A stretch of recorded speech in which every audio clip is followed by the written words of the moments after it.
Welcome into the morning after.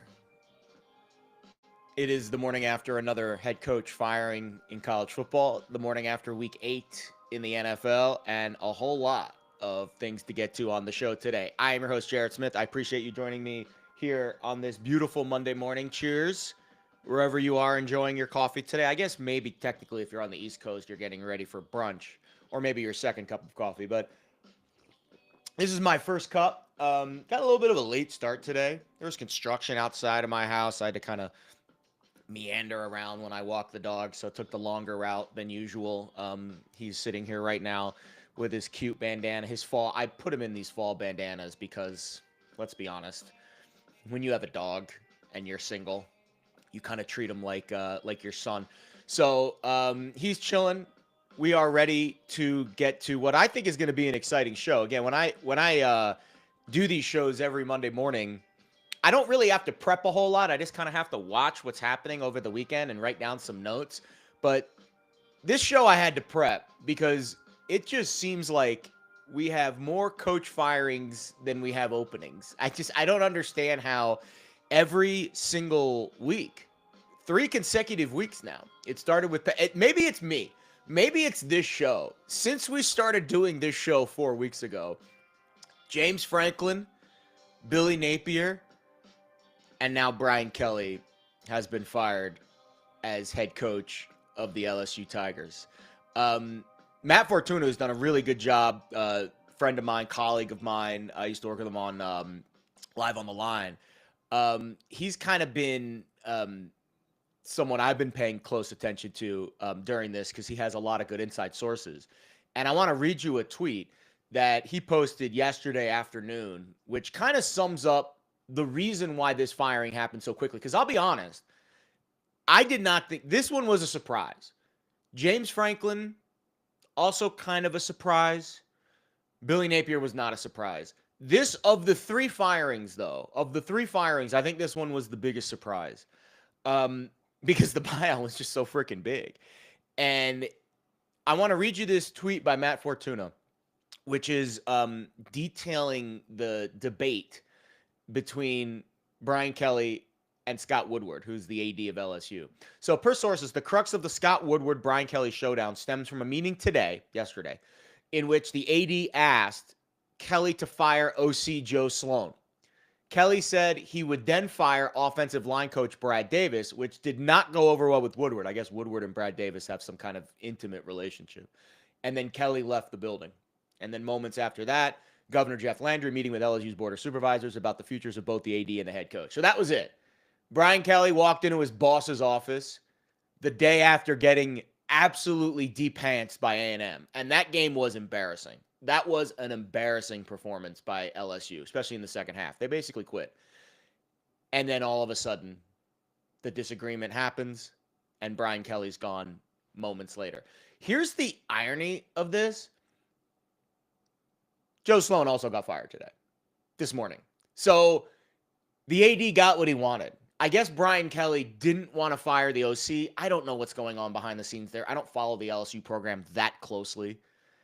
And then all of a sudden, Kelly gets fired, and then the OC gets fired this morning. I have no idea who's going to be calling plays. Actually, I take that back. I do. I think it's going to be the tight ends coach I saw going to be calling plays for LSU. They do have a week off, and then they play Bama. I don't know if they have a week off. They might be playing Bama this week. I don't think so. I don't think they would do this. They don't play Bama until next week. So they're on the bye this week. And then they play Alabama at night on November 8th. Good luck in that game. Bama's going to be a massive favorite in that game. But now Brian Kelly, again, there are 12 openings in college football right now across the FBS world. Later in the show, I'm going to rank the top 8 because I think some of them are better than others. And I'll give you predictions. I don't know who all of them are going to hire, but I'll give you predictions for who I think the top dogs are going to hire, right? It's Stanford, it's UCLA, it's Virginia Tech, it's Oklahoma State, it's Kent State, it's Arkansas, it's Oregon State, it's Penn State, UAB, Florida, Colorado State, LSU. I have no idea who Colorado State's going to hire. Absolutely no idea. I have an idea who LSU might be looking at. I have an idea who Florida might be looking at. I think I know who Penn State might be looking at. In fact, I got a DM last night from shout out Huskers, X's and O's. There's been following me for a long time. He's big on the message boards. A Penn State message board post caught my eye last night, and I'll get to that a little bit later in the show. I also want to give a shout out to Lauren Beasley for this tweet because I had to mention it. Lauren covers SEC football down there in the South Carolina region. She's mostly Gamecocks and Tigers, Clemson Tigers, but she obviously covers a lot of the SEC. And she posted this morning. The college football coaching carousel, fired coaches and buyouts so far this season. Brian Kelly, $53 million. James Franklin, $49 million. Billy Napier, $21 million. Mike Gundy, $15 million. Sam Pittman, $9 million. Brent Pry, $7 million. Deshaun Foster, $6 million. Trent Bray, Oregon State, $4 million. UAB Trento for $3 million. Colorado State, Jay Norvell, $1.5 million. The total buyouts for the head coaches, just the head coaches, almost $170 million. This year, $170 million. Just for fired head coach buyout money. What did we say on last week's show? College football is the love child of ballers and billions. It's all about the swag. It's all about the money. It's all about what have you done for me lately. And unfortunately, Brian Kelly just got voted off the show last night. You cannot make up. You wonder why college football is asking for private capital money. We get a couple more of these big-time head coach firings, they might be asking the government for a bailout. That's how much money is required to run these programs. I think certain firings, the buyouts, right? There's wiggle room with, if James Franklin gets another job, and I think he's going to get another job. In fact, I think it's probably going to happen within the next couple weeks. Penn State won't be on the hook for all that money. So I'm not saying all of this money will be paid out.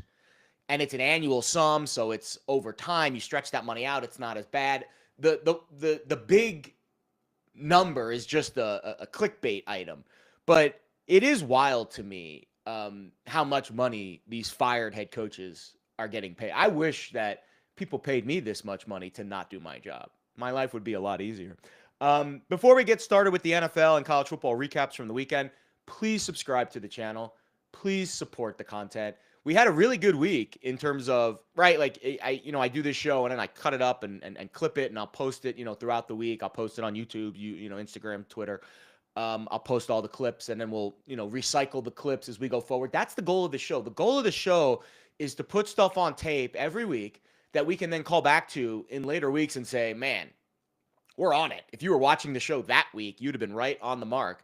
But that means I need your help because the more people subscribe, the more people click, the more eyeballs will see the show. So if you like anything you see today, if you laugh at all today, if you learn anything today, please hit the like button. Please hit the subscribe button. I'm getting close to 500 subscribers on YouTube, and then I can start to monetize. And that, of course, is the goal. I still have some really fun stuff in the works. Hopefully some partnerships and some distribution deals, which will blast this show out to a wider audience. How about last week? Again, the NBA betting scandal, which we're not going to get to on the show because it's kind of old news at this point. But ABC News asked me to do a segment. How about that? My mom got to watch ABC News, which she watches usually anyways. And there I am doing an interview with Kira Phillips. Very big day for me and my career, which was really fun. Shout out to the folks at ABC News there in New York for remembering my work. It was an old colleague that I worked with at New York One who remembered my work and was impressed with my sports and my betting work here in Vegas. And when the betting scandal broke, big news story, they called me and they asked me to hop on and do an interview. And I thought it went well. So I posted it on all my channels. Feel free to. I should post it on the YouTube channel. I should. But it really has nothing to do with the morning after. I'm trying to keep my eyes focused on the ball here as we move forward with the show. Also, if you're watching live, I only see 3 people watching.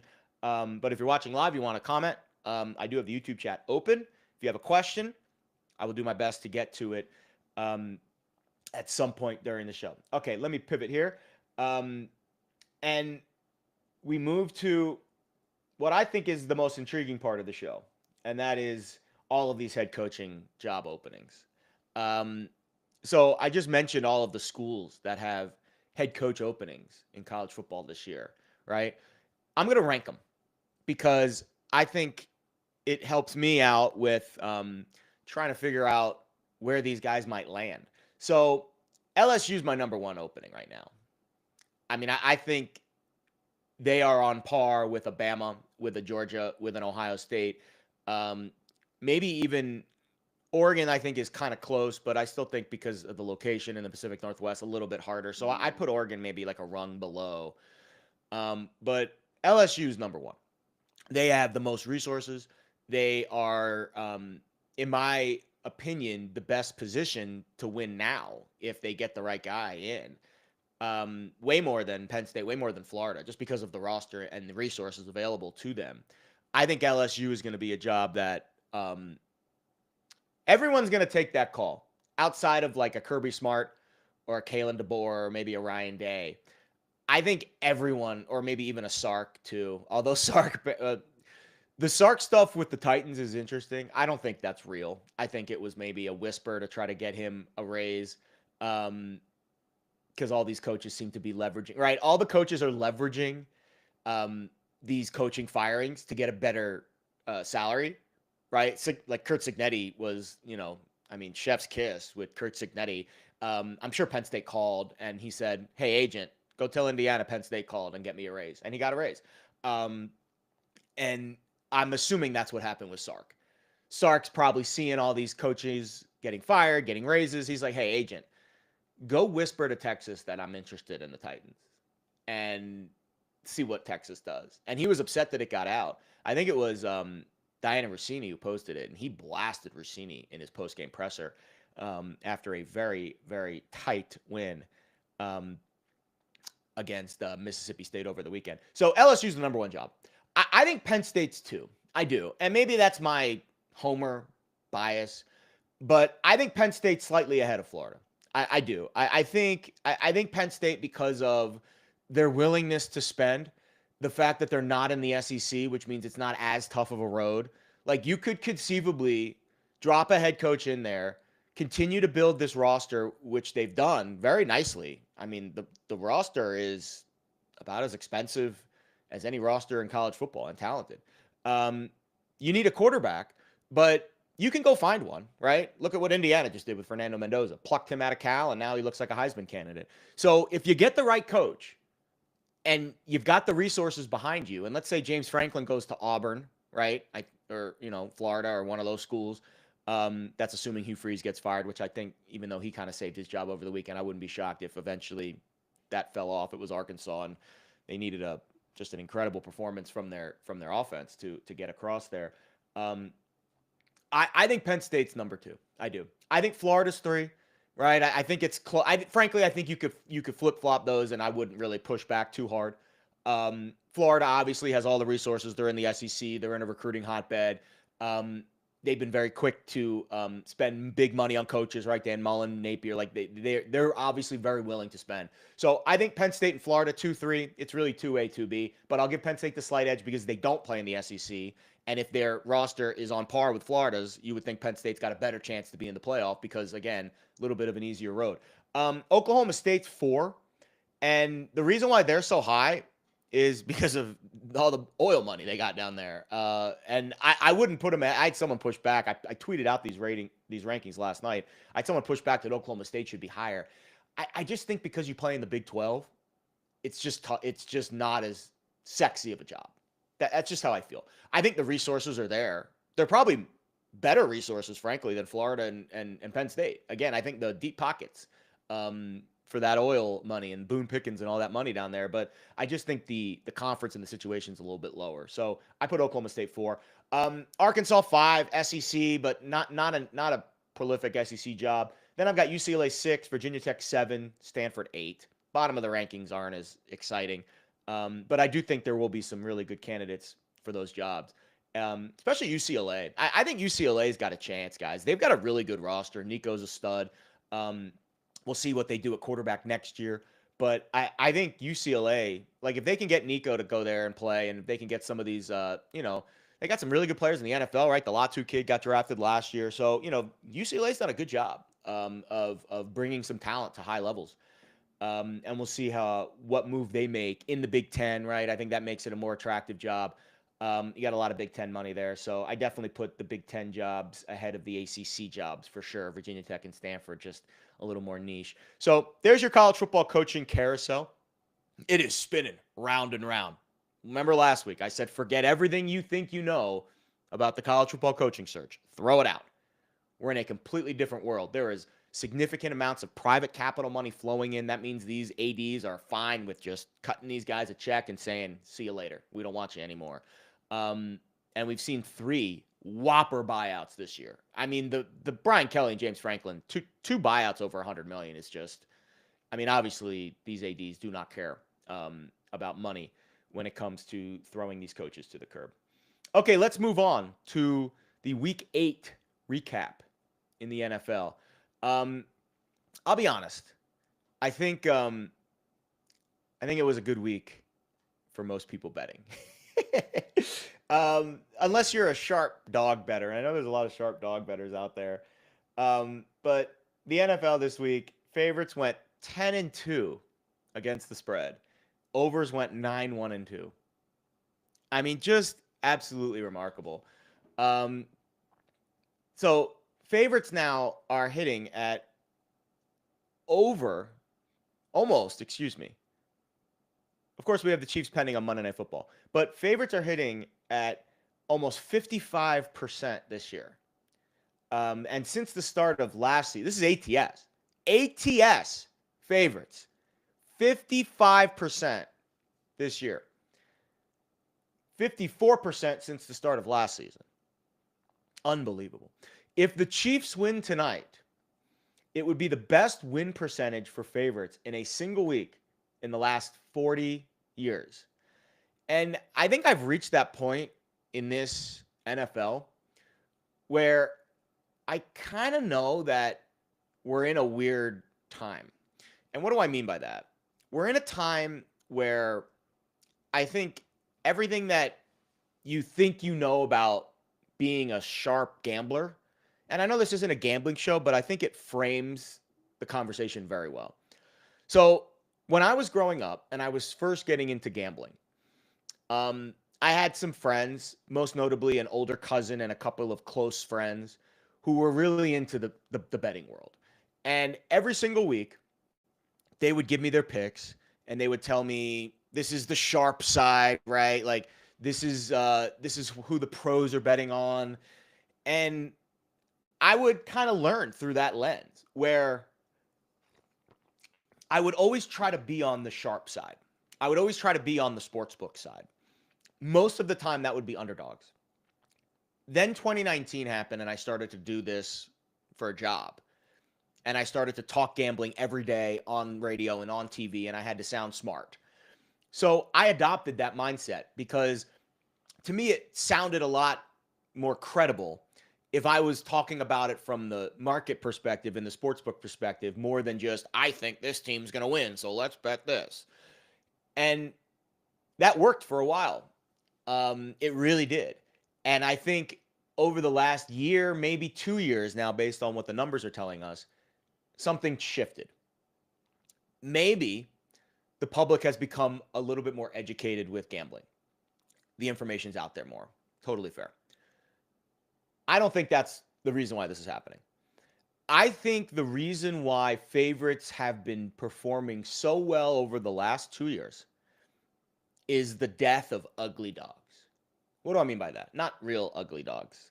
Jackpot's a beautiful dog, and he's still alive. The death of the sharp underdog. I honestly believe that they're dead, or they're dying.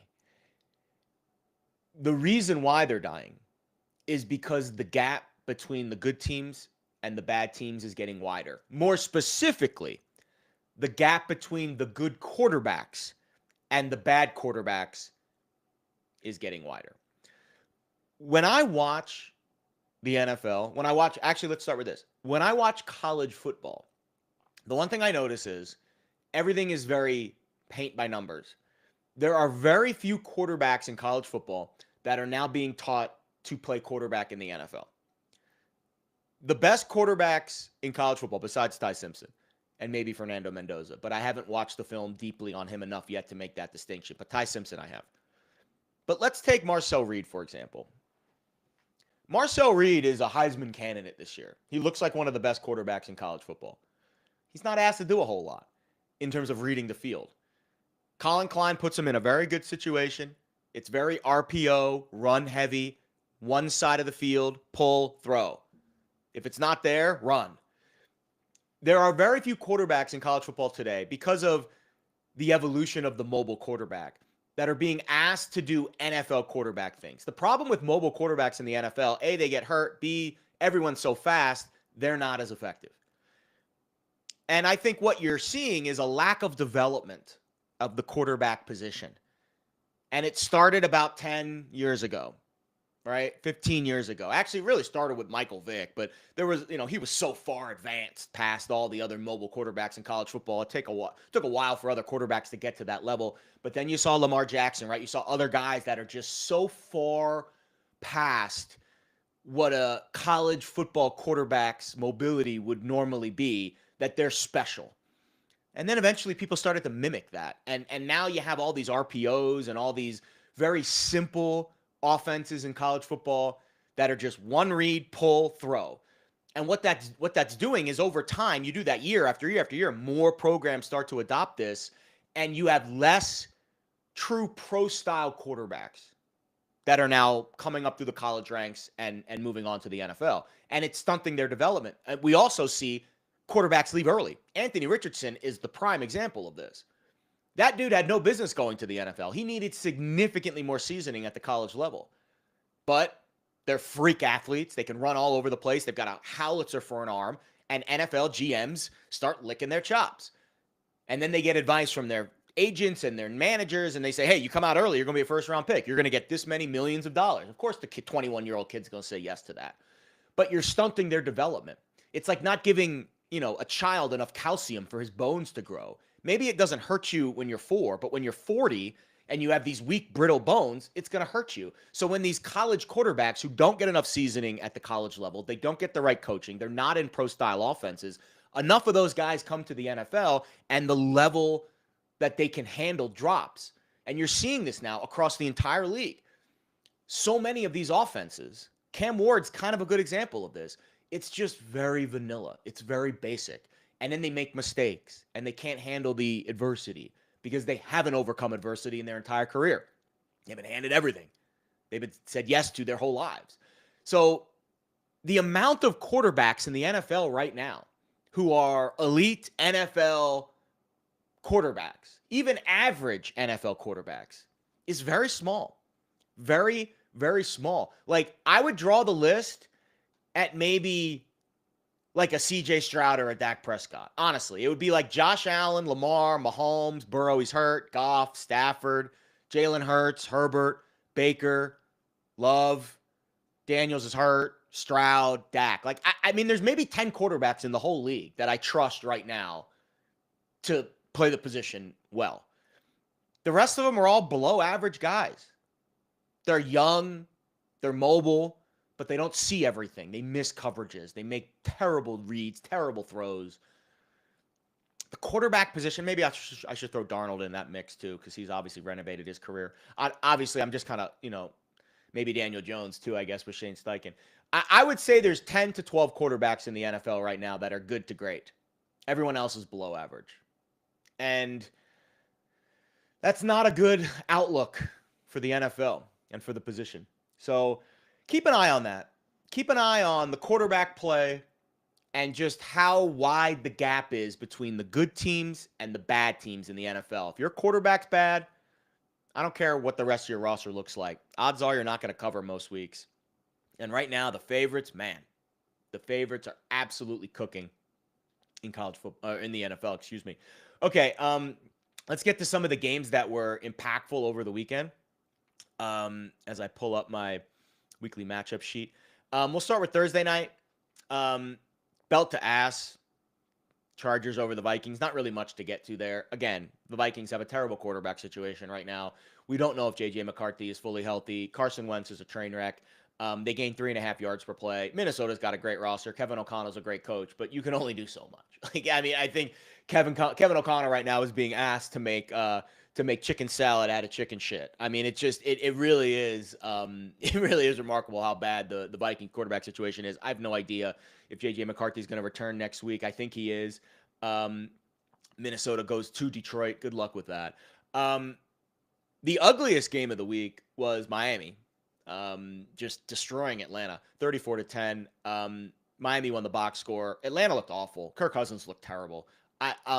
Speaking of bad quarterback play, we'll get to that a little bit later in the show. Maybe a little rise and wine for our boy Kirk Cousins, but I don't put the blame fully on him. That offense was a disaster. Zach Robinson had no idea. I mean, there were receivers that didn't know what the routes were. Like it was vanilla. It was predictable. It was awful. Awful game plan by Zach Robinson. Awful execution by Kirk Cousins. Bijan Robinson's head was in the clouds. Like it was just Atlanta was a complete no-show yesterday. Wildest game of the day was in Cincinnati. How about the Jets? Hey, clap it up. Clap it up for Aaron Glenn and the New York Jets getting their first win yesterday against Cincinnati Bengals. They won the box score pretty convincingly. I mean, the offense was humming, 60% success rate. Again, it was the Bengals defense, so I don't want to overlook that because the Steelers also gained over 7 yards per play last Thursday in that win over Cincinnati, or in that loss to Cincinnati, excuse me. So Cincinnati's now won a game they should have lost a game they should have won over the last 2 weeks. Right, they were a 5.5 point dog against Pittsburgh, lost outright, or won outright, and now almost a touchdown favorite against the Jets, lost outright. But you credit Aaron Glenn, you credit Justin Fields, right? I actually respect Justin Fields a lot, coming out after the game and being very vulnerable on the podium about how tough of a week it was. He said he was crying in his closet, and football players always have to act tough all the time because it's a tough sport. But I respect Justin for showing us his vulnerable side because that side still exists. These guys are still human, and we criticize them and we make fun of them and we joke, but they're humans and they have bad days. And it was a bad week for Justin Fields. When the owner, shame on Woody Johnson, when the owner comes out and bashes you, then you know it was a bad week. I'm assuming Woody Johnson, hopefully, mea culpa to Justin Fields, gave him a call and said, hey, bud, good job, and I'm behind you, even though he's not the guy long term. This is who the Jets have. I mean, Tyrod Taylor ain't the guy. That's for damn sure. I would rather have Justin Fields than Tyrod Taylor at this point. New England. Cheers to the New England Patriots. Dominating win over the Browns. Complete win in the box score. The problem for New England, though, again, we've talked about this before with Drake May. Drake May is going to be the MVP runner-up this year. Maybe not runner-up, but in the top 5. He's not going to win the award because Josh Allen, Josh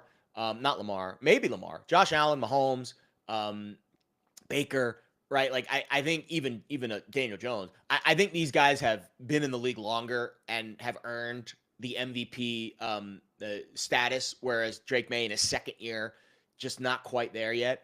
But he'll get there. Again, he's got the goods. The problem is, again, I can poke holes in Drake May's game. I can poke one big hole. He holds on to the ball way too long. He took 6 sacks yesterday. It hasn't cost them yet, even though he did throw a really bad pick early in that game, and I was like, whoa, is this the day that we finally get the Drake May clunker? It's going to cost them a game at some point, probably against Buffalo later in the year, probably in one of their tougher games later in the year when they're competing for the division, and he's going to take a sack, fumble, and the other team's going to win the game, and you're going to be like, Drake May, you're just not there yet. Not to say the talent's not there. It is. Josh McDaniels doing a great job getting out of the way and just letting Drake May be Drake May and giving him plays to succeed and letting him be aggressive and letting him hold on to the ball. I credit that because what we're seeing in Denver is kind of the opposite. But I do think May's not quite there yet. We need to see a little more polish to his game. But nice win for them. Cleveland sucks. Nice win for them over the Browns yesterday. They covered easily. And New England is a contender in the playoff race for sure. I don't think they're going to win the division, but they are an AFC contender, no doubt. Eagles, ho-hum over the Giants. Tough injury for Cam Scatterbo. The Giants are having a snake-bitten year. There's really no way around it. Eagles won the box score. Saquon was fantastic. No turnovers in the game, right? Clean football game for Philly. They looked like an NFC contender. They hammered the Giants where it hurt. They ran it right down their throat. And I was impressed, honestly. I need to see a little more creativity on third downs. Right, no AJ Brown. I think you give him a little bit of a pass, but um, Philly in general looks like a team that understands. Right, they look like they look very much like the Chiefs of last year. They know it's a long road. They've got to make it all the way through December, all the way through January to get to February. They're not going to show you their best stuff in October. I just don't think they are. I think they're going to try to cruise and then peak at the right time. And they looked pretty peak yesterday. Buffalo looked like Buffalo yesterday. Carolina, Andy Dalton, I didn't expect much there, but the Bills with a pretty dominating win, won the box score, sacked Dalton 7 times, +3 turnover margin, belt to ass there for the Bills over the Panthers. How about Baltimore? I don't think it was. I don't think it was kosher what they did with Lamar Jackson in the injury report. I hope John Harbaugh gets a pretty hefty fine for that because it screwed up my picks. Although, to be fair, the Ravens covered, so it really didn't screw up my picks that much. But I bet the Ravens early in the week, thinking, hey, we're going to get to 7 here. I bet in Baltimore -6.5. Hey, we're going to get to 7 here once Lamar hits the screen on Friday or Saturday. And then it hit the screen on Saturday, but it was out, not starting. I don't know how you could say full participant in practice when he's running the scout team. It clear like the rule clearly states if you are running the scout team, you're limited. Period. End of story. If you're a regular starter, which Lamar Jackson obviously is. The funny thing is, of course, this happened 2 or 3 days after the NBA betting scandal, and everyone was like freaking out, thinking this was a gambling scandal. Every time an NFL team breaks a rule, it's not because of gambling. I saw Albert Breer tweet this. He said, I don't think it has anything to do with gambling, but the Lamar Jackson situation shows how precarious it is that NFL teams are paired with gambling outlets. Albert, wake up, bud. NFL team breaks rule. The headline can't be gambling outlets to blame. Like, it's just we need to remove ourselves from the everything is fixed, everything is gambler's fault mentality when it comes to NFL teams doing stupid things. They were dumb. You didn't need to play this rope-a-dope game with Lamar Jackson to beat the Bears. You could have said Huntley's playing, and you would have still probably won by 2 scores because Caleb Williams has a lot of work to do. Although Chicago, to be fair, did gain 6 yards per play. But the penalties, red zone, polish, I just think Caleb is not playing and seeing the field as a high-level quarterback should. A little too freestyle for me. And I think I think Ben Johnson will figure it out, but I don't think they're a playoff team this year. I bet under 8.5 wins. I bet no for the playoffs.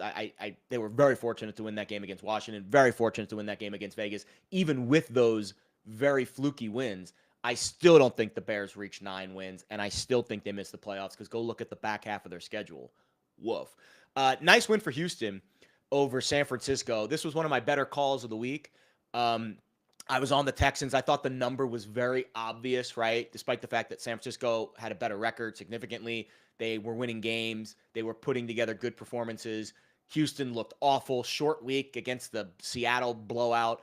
And they were still favored in the game. And they played well. I thought C.J. Stroud was able to kind of take a step forward with his young receiving group. No Nico Collins, no Christian Kirk. Didn't matter. You had Higgins. You had Hutchinson, you had Berrios. Schultz got involved a little bit. Great performance. Good performance by the defense. I think that was the key. I had a feeling the defense would shut down McCaffrey, and that would kind of be the catalyst for Houston to win this game, and that's exactly how it played out. Nice win for the Texans. They are not dead yet in the playoff picture in the AFC. I don't know if they can catch the Colts to win the division because Indy is like a runaway freight train right now. But Houston's very good. C.J. Stroud is still maybe a tick above average in terms of the quarterback position. And in the NFL right now, that means you're a top 10 quarterback because there's just not that many average quarterbacks. You're either really good or really bad. And I think the defense is still legit. I think they'll have a better record than Jacksonville. They get a really good spot in a couple of weeks. Jacksonville plays in Vegas this week. And there's a trend that says the week after you play in Vegas, if you go back on the road, which they do, Jacksonville will be at Houston week 10. I think Houston wins that game. Who does Houston have this week?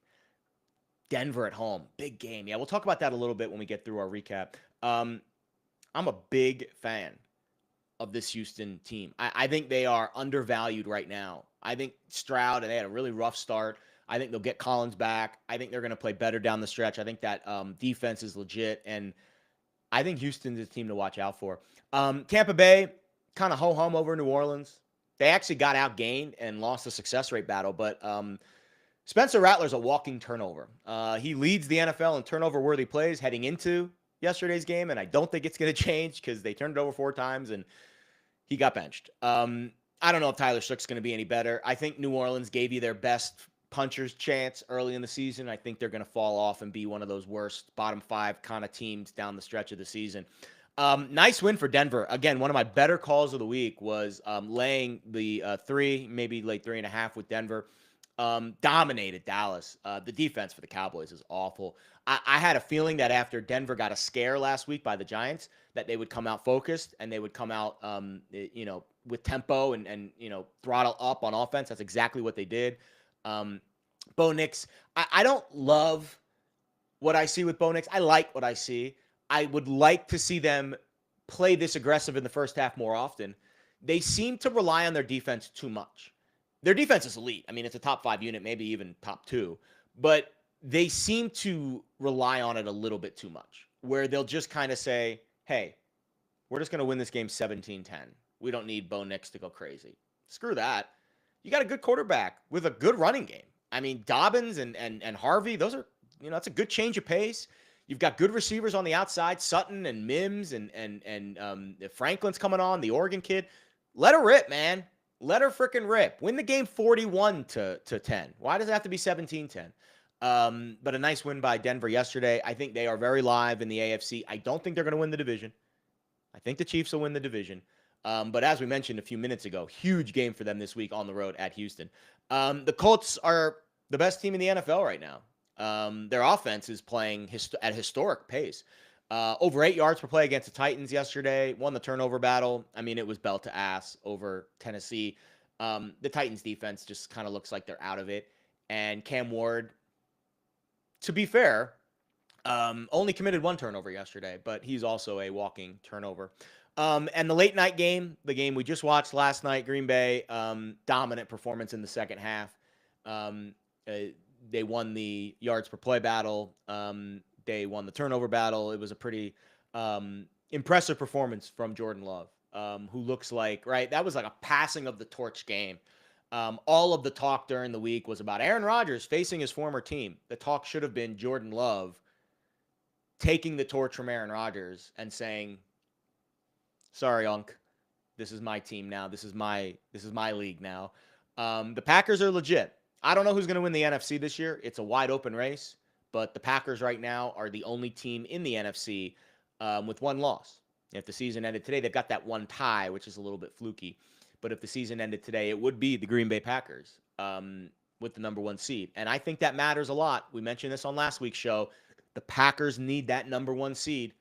If you make a team like Tampa, if you make a team like Detroit, the Rams, indoor teams coming outdoors, southern teams coming north, even Seattle with Darnold, I think the Eagles are the only team that are fully equipped to handle an outdoor game like that at Lambeau in late January. That would be a fantastic NFC Championship game. My guess is it would be, under a field goal number. We'll see what changes over the next, 10 weeks, but I'm guessing that would be a very tight line at Lambeau Field between the Eagles and the Packers. But any other team that that Green Bay faces at home, I think they're a field goal plus favorite, especially a team like Tampa, a team like the Rams. Even though the Rams deserve a lot of respect right now, I think Green Bay, that home field, Lambeau Field, is just it's a tough thing to overcome with that weather and that crowd. We also have the game tonight, of course, the Chiefs and the Commanders. Chiefs are a big favorite in the game. You expect them to win and to continue their push towards the top of the AFC standings. Right now, if the postseason started today, it would be Indy, your number 1 seed, and the Patriots, your number 2 seed, and the Broncos, your number 3 seed, just like we all expected, right? Indy, New England, Denver. No, I think it'll end up Indy, Buffalo, Kansas City. I don't know if the Chiefs will get the number 1 seed, but I do think Kansas City, 4-3 now, probably will get the 5-3 after tonight. There'll be a game back at Denver. When do the Chiefs play Denver? I think it's later in the year. Chiefs Broncos. November 16th in Denver, and then Christmas Day in Kansas City. That's going to be a huge game in Kansas City. And how about the game that's shaken up between the Packers and the Lions on Thanksgiving Day? Oh, man. You want to talk about hyped up Thanksgiving days. That might be the most hyped Thanksgiving Day of all time. What a stretch for Detroit coming up. They should beat Minnesota next week. They should beat Washington in 2 weeks. Then it's Eagles, Giants, Packers. Really tough stretch. Then it's Cowboys, Rams, Steelers, Vikings, Bears. Detroit and Green Bay. Let's see what Green Bay's schedule is. Green Bay plays the Panthers next week. They should win. Then they get the Eagles at home on a Monday night. That's gonna be a really big game. Then they play the Giants, the Vikings, and then the Lions game on Thanksgiving Day, which is just going to be absolutely huge. My power ratings adjustments this week, as we now spin things forward to the future. I still have Kansas City as my top dog, with tonight pending, of course. And then I've got the Lions 2, Rams, Bills tied for the 3 spot, Eagles, Packers in the top 5. So my top 5 power rating teams right now in the NFL: Chiefs, Lions, Rams, Bills, Eagles, Packers. And of course, there's ties there, so that's why they're all in the top 5. So I have 6 teams currently top 5 in my ratings. I have the Chiefs 8 points better than an average team. I have the Lions 7 points better than an average team. I have the Rams and Bills 6 points better than an average team. I have the Eagles and Packers 5 points better than an average team. My worst team in the NFL right now, power ratings wise, the Tennessee Titans and the New Orleans Saints, especially if they start Tyler Shuck. I have them 9 points worse than an average team. Then Jets, Bengals, Browns, 8 points worse than an average team. Then a big gap. So I really do have a solid bottom 5 right now. My bottom 5 is Cleveland, Cincinnati, Jets, Titans, New Orleans. Solid bottom 5 right now. Raiders and Giants are kind of hovering, but they're above that bottom 5 tier as we now move forward in the NFL. Week 9 predictions. So I think I'm going to be on the Texans at home. They look like they're going to be a short dog. I don't think that number's changed overnight. Let me check, actually. When I was looking last night, the Texans were a very short underdog at home. I think I'm going to be on Houston this week. I do. I don't think the Bo Nix show. Yeah, it's plus 1.5 right now. I don't think the Texans defense is going to be as easy to run on as the Cowboys were yesterday. I think the Broncos offense, that feels like an under game too. Very low total, 39.5. How about that? The Broncos score 44 yesterday, and their total next week against the Texans is 39.5. I think that total tells you what kind of game it's going to be.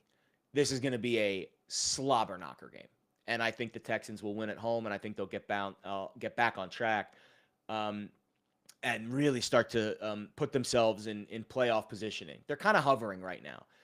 They're 3-4, right? They haven't really beaten a good team yet this year. Their best wins over Baltimore without Lamar, and then the Niners without Purdy, and the Titans. Those are the 3 wins this year. So they need a win over a good team who's playing well to kind of show themselves, hey, listen, we're in this race. The Steelers host the Colts.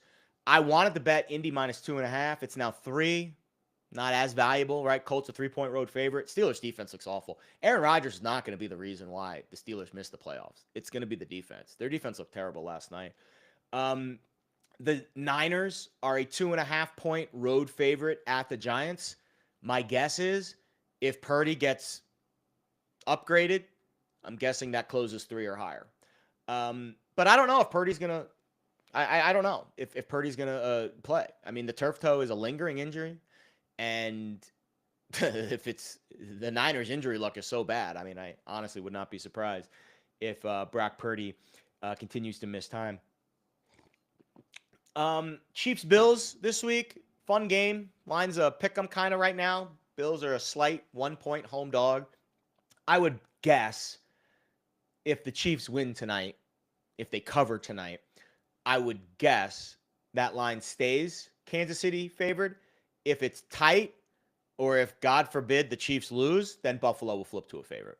So You can bet that look-ahead line throughout the day based on how you feel Kansas City's performance is going to go tonight. If Kansas City wins by 30, maybe it moves up to 2 or 2.5. I don't think we get to 3. I think at 3, that's where the money would significantly come in on Buffalo. All right, so those are my early NFL Week 9 predictions. Let's go to the college football playoff race, which is just an absolute circus right now. So my predictions here, I'll give you my college football playoff field after Week 9. It is Ohio State 1, obviously. Alabama 2, obviously. Indiana 3, obviously. I think there's a strong top 3 right now in college football. I would even put Georgia into that mix, but because A&M's undefeated, you've got to make them the higher ranked team. And frankly, looking at A&M's schedule over the next few weeks, Missouri on the road without Bo Prabula. South Carolina, Samford at Texas. A&M's got a shot to go undefeated here, guys. I don't think they will. I think they're going to lose that game at Texas. But A&M's got a legit shot to go undefeated in the SEC. How about that? So they deserve the love right now. So I've got Ohio State 1, Bama 2, Indiana 3, A&M 4, Georgia 5, Ole Miss 6. Nice win for Ole Miss. Really nice win for Ole Miss over the weekend. I didn't think they had it in them. I honestly didn't. I did not think Ole Miss was going to win that game. I really thought Oklahoma, with their defense, was going to play much better than they did. But Oklahoma's defense was terrible, and John Mateer just looks a little bit off right now. So I think you obviously have to give Ole Miss a lot of flowers for what they did offensively against that OU defense. Oregon 7. I don't really have much. I don't really believe they're a true title contender right now. I just don't think they're experienced enough to overcome some of the things they're going to have to overcome in January. I've got Georgia Tech 8, undefeated ACC champion. I think Miami would be favored in an potential ACC championship game against Georgia Tech, probably by about a field goal or maybe a little bit more than a field goal. But if Georgia Tech, I'm assuming Georgia Tech's going to go 11-1, right? I don't think they're going to win that game at Georgia, the last game of the year. I don't. I think Georgia's going to win that game. But stranger things have happened. Maybe Georgia Tech does go 12-0. If they do, maybe they will be a pick'em in that game against Miami. But I think Georgia Tech will lose that game to Miami or to Georgia. I think then it would be Georgia Tech against maybe Miami, although Virginia almost blew the pooch against Duke the other day. But right now it looks like Miami, even if they win out, they've got a chance to be on the outside looking in of the ACC title race because of Virginia and what they're doing. And other teams are also ahead of them right now in the ACC race. The ACC is just a mess right now. It's just a complete mess. You've got Pittsburgh at 4-1, Louisville 3-1, SMU 3-1, although Miami plays SMU this week, so that'll sort itself out. Duke is at 3-1, and Miami is at 2-1. Miami down the stretch plays SMU on the road, Cuse, NC State, at Virginia Tech, Pitt. So they'll get a chance to knock Pitt out of the race. They'll get a chance to knock SMU out of the race. But they lost to Louisville. Straight up. So if Louisville and Miami finish with the same record, Louisville is going to go to the ACC championship game. Louisville plays at Vatech, Cal, Clemson, at SMU, Kentucky. The Kentucky game obviously doesn't matter for the ACC race. I'll be honest, there's not a guarantee that Miami is in the ACC championship game. Outside chance, frankly. They need a couple of teams, a couple of things to bounce their way. I've got Vandy 9, nice win for them against Mizzou. I've got Notre Dame 10, and then I've got my Big 12 champion BYU. Man, BYU, they keep winning games, bro. I am eventually right. BYU reminds me of Washington a couple years ago. We're just waiting for them to lose one of these close games. They're not that talented of a team. They're going to be a massive dog if they make it to the college football playoff against, Indiana or A&M or Georgia, one of these SEC teams. But hey, they keep winning games, and if they keep winning and they win the Big 12 championship, you got to put them in. And then USF as my Group of 5 team. Nice win for them at Memphis over the weekend. So that is my college football playoff predictions. My national championship has been unchanged now for the last 5 weeks. Bama over Ohio State. I still think Bama's the best team in the country. I don't think Ohio State's played anyone just yet. And I think if those two teams played, I don't know what the line would be. Maybe Bama would be a slight favorite. Maybe not. But I definitely have Bama beating Ohio State in a hypothetical college football playoff national championship game. At large berths by conference in the SEC, you've got 4: A&M, Georgia, Ole Miss, Vandy. I feel like the SEC is going to get 4. The Big Ten, Indiana, Oregon. Notre Dame is an independent. ACC, Big 12, none. I'll be honest. If Miami goes 11-1 and doesn't make the ACC championship game, man, I guess you got to put them in, but I don't know. The ACC's got a problem on their hands. They've got to figure out. The ACC needs to luck box their way into getting Miami into that ACC championship game. Because then what if, like crazy hypothetical scenario here. What if Georgia Tech plays Virginia or Louisville in the ACC championship game? Miami doesn't play. Miami's 11-1. They're out. What if Georgia Tech is 11-1, Louisville is, who cares, maybe 11-1.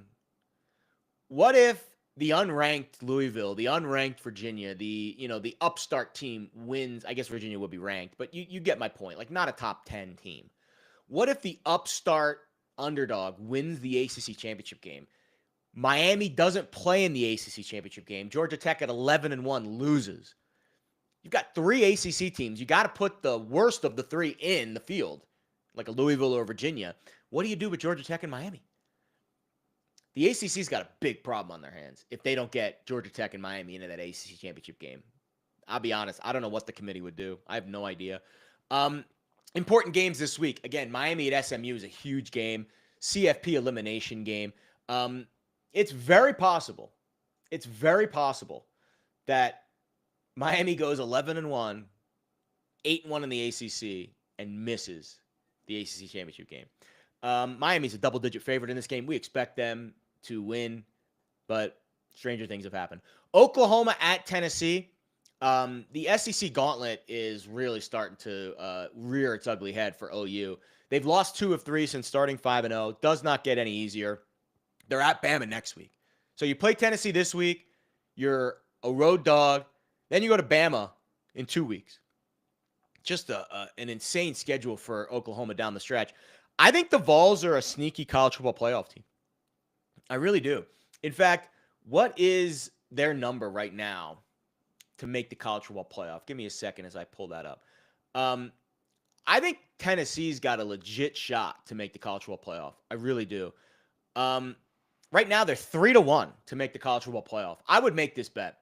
I would. I would absolutely make this bet for Tennessee to make the college football playoff. If they go 10-2 and win out, they're in. Here's their schedule. They play Oklahoma at home this week. They're favored.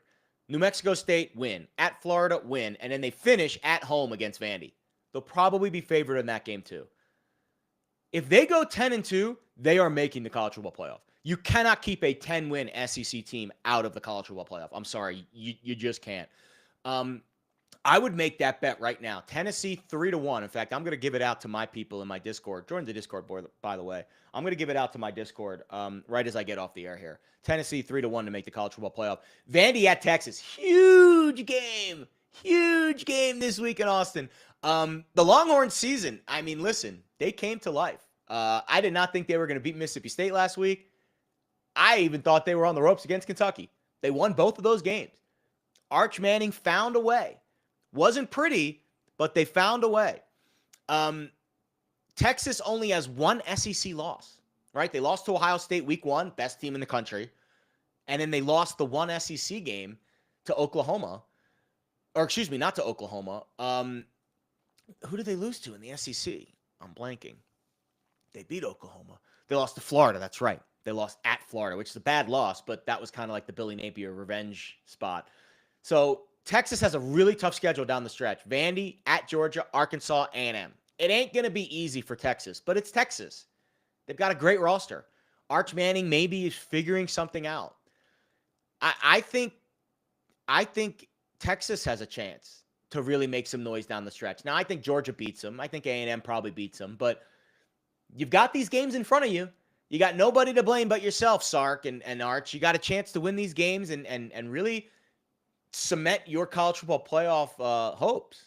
I mean, again, they've got 2 losses, and they've got all their tough games in front of them still. So Texas, although it's a long shot, right? Unlike Tennessee that has a much easier schedule, they don't have to face Georgia. They don't have to face A&M. Like right now, Texas is plus 350 to make the college football playoff. I'm actually surprised that Tennessee and Texas have the same record to make the college football playoff. Much easier road for Tennessee. I would not make the Texas bet. I would make the Tennessee bet. So Vandy too. Vandy's got a legit shot. I've got him in the field right now, but Vandy's got a much tougher schedule. Right, you've got to go to Texas this week. You've got to go to Knoxville end of the year, and then you host Auburn and Kentucky in that sandwich spot those 2 weeks in between. So Vandy definitely is live to make the college football playoff, but they're plus 110 to make it, minus 135 to miss. I actually would consider the miss. They're going to be dogs, obviously. They're a dog this week. I think it was a 3.5 point line. 2.5. 2.5 point. Vandy's a 2.5 point dog this week. And then they're probably going to be a dog at Tennessee. So they've got to win 2 games as an underdog, or at least split the 2, and then not slip up against Auburn or Kentucky. But Kentucky's been feisty this year. They got blown out by Tennessee the other day, but they've been feisty this year. So big games in the college football playoff race this week. As we now turn our attention to the Heisman Trophy. Let's get to our Heisman predictions. I'll be honest, it's a really easy race this year. I think it's very simple. I think if Bama wins out, Ty Simpson wins the Heisman Trophy. Period. End of story. And I know what you're going to say. Wait a minute. Fernando Mendoza is going to be undefeated. Yes, I know. Dylan Gabriel was undefeated last year, and they still didn't give it to him. Now, I know it was a historic year with Genty and Travis Hunter, where you had 2 unicorn-type players. But if you're not giving it to a 12-0 Oregon quarterback, I don't think you're giving it to a 12-0 Indiana quarterback. I just don't. Ty Simpson has the best resume in college football. They play in the toughest conference in college football.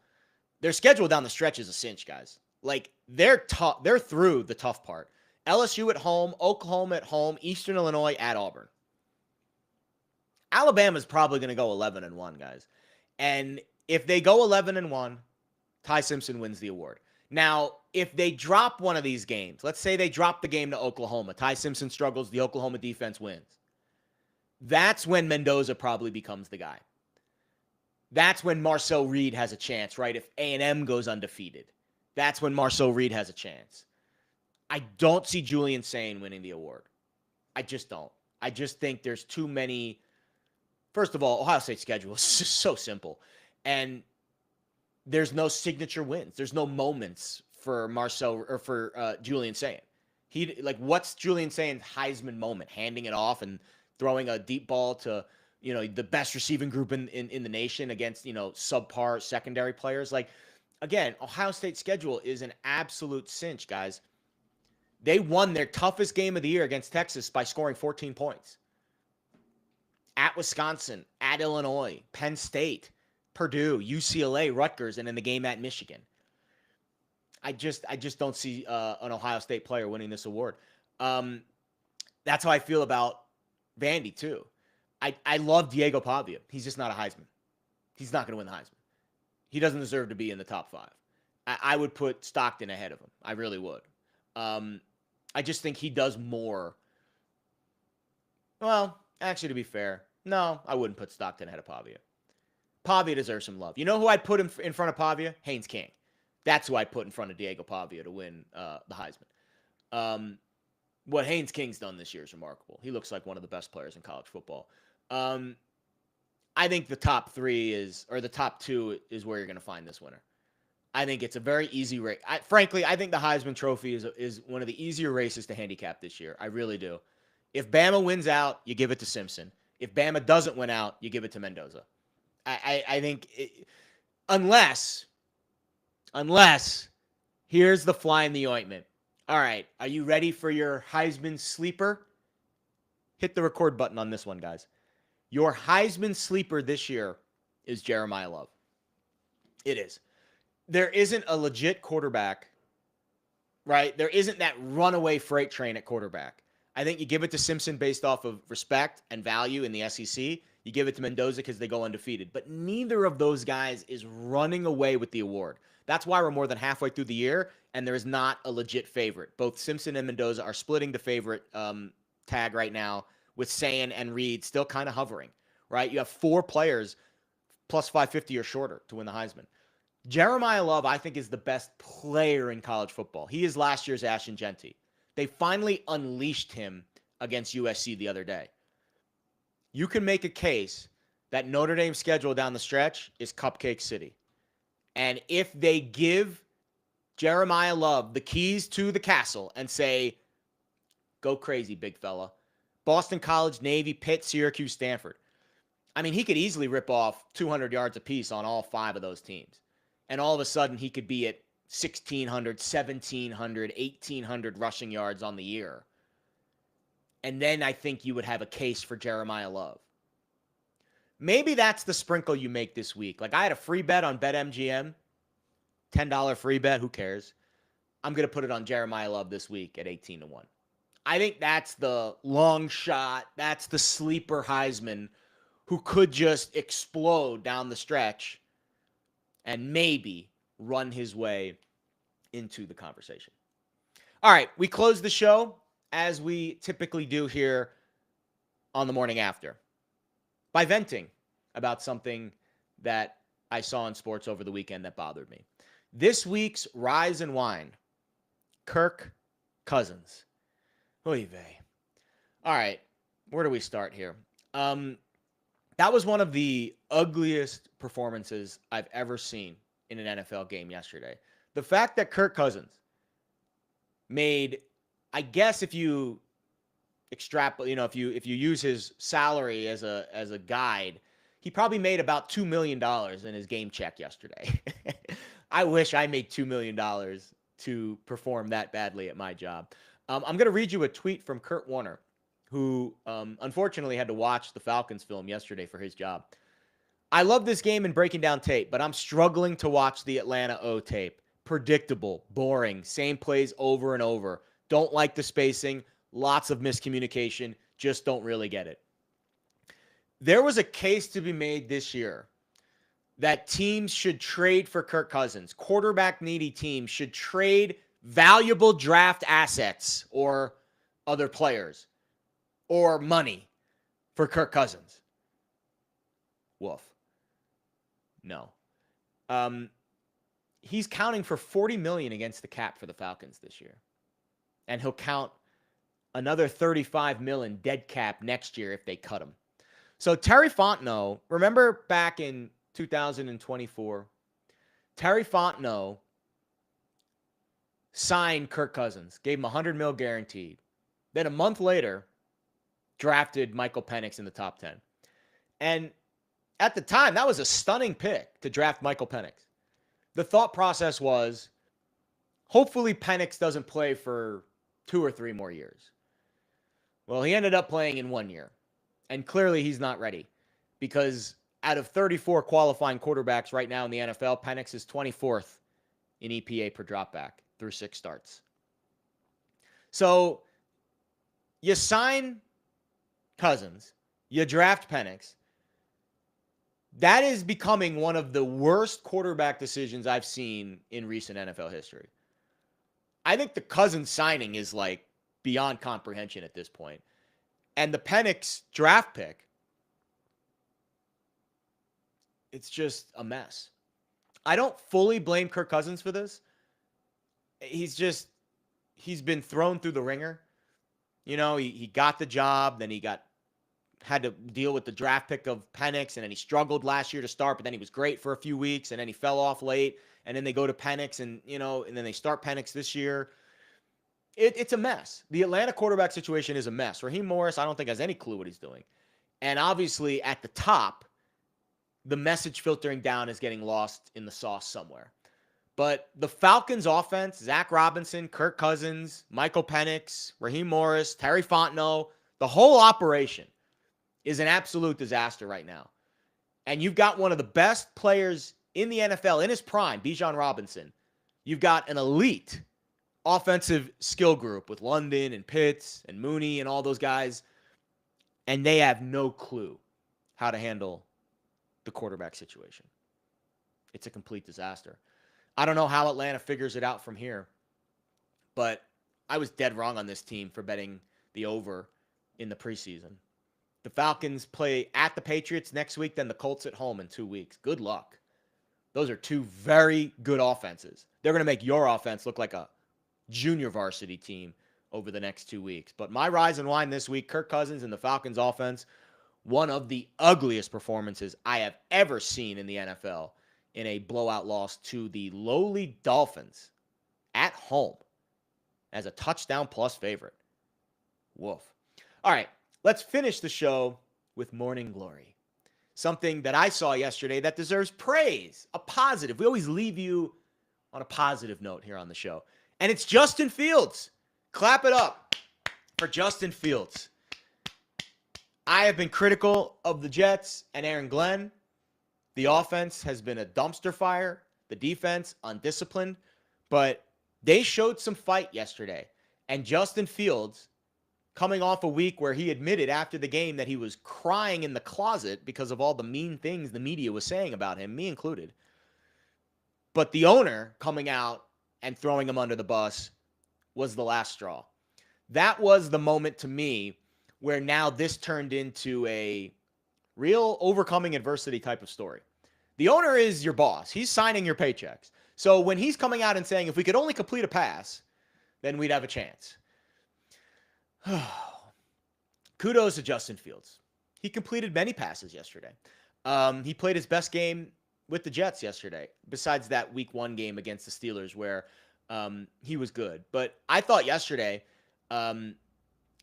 quarterback rating of almost 100, right? He didn't have as many runs as you would expect.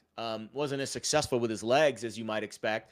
But he led the team down the field in the fourth quarter. They scored 26 points in the second half. They outscored Cincinnati 23-7 in the fourth. They showed a lot of grit, a lot of gut, a lot of fire.